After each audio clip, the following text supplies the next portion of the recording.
할렐루야. 이 시간에는 고린도전서 5장 1절부터 13절의 내용으로 교인의 죄에 대한 징계라는 주제를 가지고 함께 은혜를 나누도록 하겠습니다. 고린도전서 5장의 내용을 보면은 교회 공동체 안에서 죄를 범한 자의 징계에 대한 내용입니다. 첫 번째, 음행한 자의 징계에 대해서 1절부터 5절까지 언급하고 있습니다. 고린도전서 5장 1절 내용을 보면은 너희 중에 심지어 음행이 있다 함을 들으니 그런 음행은 이방인 중에서도 없는 것이라. 누가 그 아버지의 아내를 취하였다 하는도다. 이는 고린도 교회 교인 중 하나가 이방인 중에도 없는 아버지의 아내를 취한 음행한 자에 대한 소식을 바울 사도가 들었음을 언급하고 있습니다. 유대인의 율법에는 돌로 쳐 죽이라고 명시되어 있습니다. 레위기 18장 8절과 29절 내용을 보면 너는 내 아버지의 아내의 하체를 범하지 말라. 이는 내 아버지의 하체니라. 이 가증한 모든 일을 행하는 자는 그 백성 중에서 끊어지리라. 신명기 22장 30절에도 사람이 그의 아버지의 아내를 취하여 아버지의 하체를 드러내지 말라고 가르치고 있습니다. 아버지의 아내에서 아내로 번역된 헬라 원어적 의미는 계모라는 의미를 가지고 있습니다. 그러므로 여기서 아내는 아버지의 첩이거나 계모일 수도 있는 것입니다. 그리고 취하였다라고 하는 원어적인 의미는 이 음행 사건이 지속적인 반복 행위임을 뜻합니다. 고린도전서 5장 2절 내용을 보면은 그러하고도 너희가 오히려 교만하여져서 어찌하여 통한이 여기지 아니하고 그 일을 행한 자를 너희 중에서 쫓아내지 아니하였느냐. 너희가 오히려 교만하여졌으라고 바울 사도가 하는 말은 교회 안에서 이러한 일이 발생하였는데도 죄를 범한 것에 대해서 통한이 여기지도 아니하고 회개하지도 않고 또 치리하지도 않고 오히려 교만하여 당을 짓고 분쟁만 하는 것에 대한 질책입니다. 고린도전서 5장 3절 내용을 보면은 내가 실로 몸으로는 떠나 있으나 영으로는 함께 있어서 거기 있는 것 같이 이런 일 행한 자를 이미 판단하였노라. 이는 바울 사도가 고린도 교회에 대해서 누구보다 잘 알고 있었기에 육신적으로는 떨어져 있으나 영적으로는 성령님의 교통하게 하심으로 고린도 교회의 상황을 잘 판단하고 있었던 것입니다. 그래서 영으로는 함께 있어서 거기 있는 것 같이라고 한 것입니다. 고린도전서 5장 4절 5절 내용을 보면은 주 예수의 이름으로 너희가 내 영과 함께 모여서 우리 주 예수의 능력으로 이런 자를 사탄에게 내주었으니 이는 육신은 멸하고 영은 주 예수의 날에 구원을 받게 하려 함이라. 4절과 5절을 통하여 바울 사도는 교회는 거룩한 공동체로서 이러한 자를 출교시킬 것을 권고하고 있습니다. 출교에 대한 표현은 디모데전서 1장 20절에도 나타나 있는데 출교는 1차적으로 죄악을 심판하는 것이지만 한편으로는 교회 안에서의 신성 모독과 다른 성도를 보호하는 의미를 가진 것입니다. 디모데전서 1장 20절을 보면은 그 가운데 후메네오와 알렉산드가 있으니 내가 사탄에게 내어준 것은 그들로 훈계를 받아 신성을 모독하지 못하게 하려 함이라. 이 당시 성도들은 교회는 예수 그리스도의 다스림과 보호하심 아래 머물러 있는 반면에 교회 밖은 예수 그리스도의 지배하심에서 벗어난 사탄의 영역이라고 생각하였는데 이는 세상은 사탄인 마귀가 주관하기 때문입니다. 따라서 출교는 사탄에게 내어주는 극단적인 조치로서 그들에게 있어서는 제일 큰 징계였다고 할 수 있습니다. 이처럼 극단적인 조치가 취해질 수밖에 없었던 것은 세상과 구별된 하나님의 백성이라고 하는 그들 가운데 있는 음행이 얼마나 심각한 죄악인가 하는 것을 나타내는 내용입니다. 이처럼 교회는 참된 사랑을 위해 징계함으로써 죄인들이 회개하고 돌아올 수 있도록 해야 한다는 그러한 의미인데 이는 육신은 멸하고 영은 주 예수의 날에 구원을 받게 하려 함이라고 한 것 같이 이로써 징계받은 후 회개하고 주의 백성들 가운데서 다시 볼 수 있기를 기대하고 출교하는 것입니다. 두 번째, 누룩 없는 삶이라는 내용이 6절부터 8절의 내용입니다. 6절은 교회에서 악행 즉 음행한 자를 출교시키지 않으므로 발생하게 될 것을 누룩에 비유하여 전하는 말씀입니다. 고린도전서 5장 6절 내용을 보면은 너희가 자랑하는 것이 옳지 아니하도다. 적은 누룩이 온 등이에 퍼지는 것을 알지 못하느냐. 너희가 자랑하는 것이 옳지 아니하도다. 이는 바울 사도가 고린도 교회를 향하여 이렇게 말한 것은 교회의 분열과 음행 때문만은 아니었던 것입니다.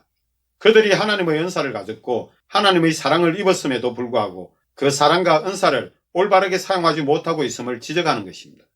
즉 죄를 분별하고 깨닫지 못한다는 것에 대한 책망입니다. 그래서 적은 누룩이 온 덩이에 퍼지는 것을 알지 못하느냐고 지적하고 있는 것입니다. 누룩의 의미는 죄 또는 그에 따르는 잘못된 가르침을 뜻합니다. 그래서 예수님께서 말씀하시기를 마태복음 16장 11절 12절 내용을 보면은 어찌 내가 말한 것이 떡의 간함이 아닌 줄을 깨닫지 못하느냐. 오직 바리새인과 사두개인들의 누룩을 주의하라 하시니 그제서야 제자들이 떡의 누룩이 아니요 바리새인과 사두개인들의 교훈을 상가라고 말씀하신 줄을 깨달으니라. 이는 예수님 사역 당시 부활이 없다고 주장한 사두개인과 외식하는 바리새인의 가르침을 누룩에 비유하신 것입니다. 이처럼 누룩은 죄의 근본이 되는 것을 가리키는 것으로 구약에서 무교절 때 먹는 무기병은 누룩 없는 떡으로 죄 없으신 예수 그리스도를 상징하는 것이며 50일 후 오순절 때 고운 가루에 누룩을 넣어 만든 떡두개는 구약과 신약의 성도들을 가리키는 것으로 죄 있는 상태에서 구원받는 것을 상징하는 그러한 의미입니다. 그러므로 누룩은 죄를 의미한다는 것을 이를 통해서 알 수가 있습니다. 고린도전서 5장 7절 8절 내용을 보면 너희는 누룩 없는 자인데 새 덩어리가 되기 위하여 묵은 누룩을 내버리라. 우리의 유월절 양 곧 그리스도께서 희생되셨느니라. 이러므로 우리가 명절을 지키되 묵은 누룩으로도 말고 악하고 악의에 찬 누룩으로도 말고 누룩이 없이 오직 순전함과 진실함의 떡으로 하자. 7절은 너희가 누룩이 없는 자인데 새 덩어리가 되기 위하여 묵은 누룩을 내버리라. 이 말씀은 예수 그리스도로 인하여 누룩 없는 곧 죄 없는 자가 되었으니 이제부터 예전의 죄악이 찬 악한 습관들을 완전히 버릴 것을 강건하고 있는 말씀입니다.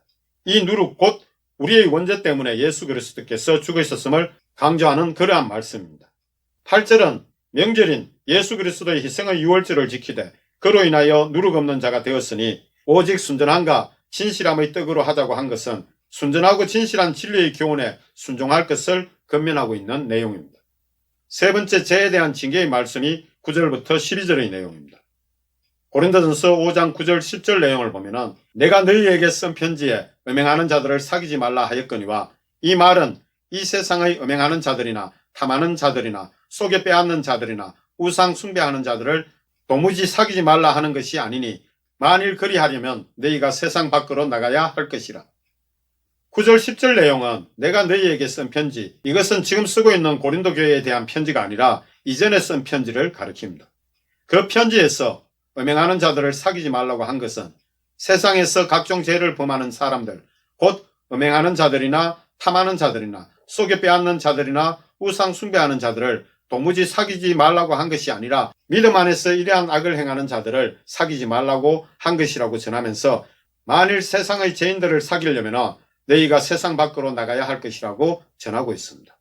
바울 사도가 고린도 교회에 보낸 서신들의 전체적인 주제는 고린도 교회의 문제는 세상과 타협함으로 발생하였기 때문입니다.